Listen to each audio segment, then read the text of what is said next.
En México, los representantes populares deben dejar de actuar como cabilderos o lobistas disfrazados de senadores para que se siga avanzando en derechos para las trabajadoras y trabajadores. Así lo consideró el senador Napoleón Gómez Urrutia en el marco del Día Internacional del Trabajo.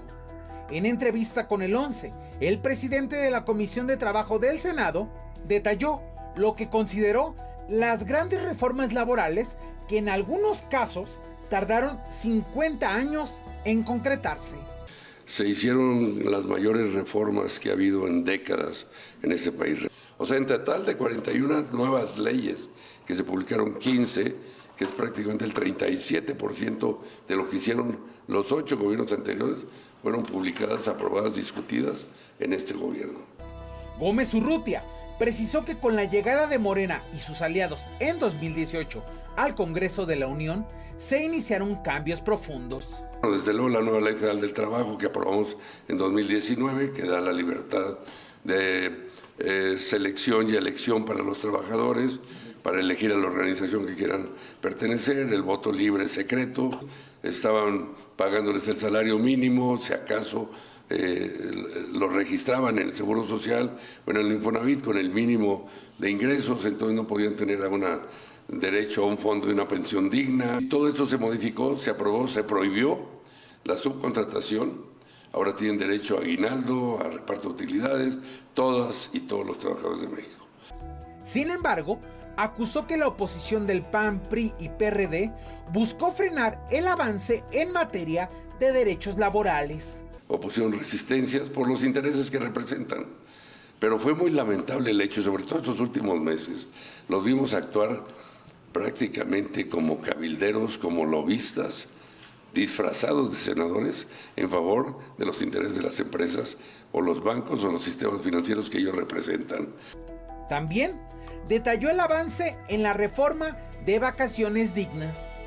Teníamos las menores vacaciones en el mundo casi, de 6 días al año, la duplicamos a 12 y cada año lo estamos subiendo 2 días más hasta llegar a 32 días al año pagadas para los trabajadores con una ventaja adicional. El trabajador va a decidir cuándo y cómo ejercer esas vacaciones. El legislador destacó el avance también en las reformas que benefician a las mujeres para que tengan el mismo sueldo que los hombres cuando realizan el mismo trabajo. Destacó la creación del Fondo de Pensiones para el Bienestar, que dijo, pese a la campaña negativa que enfrentó por los bancos y la oposición, se logró que fuera aprobada.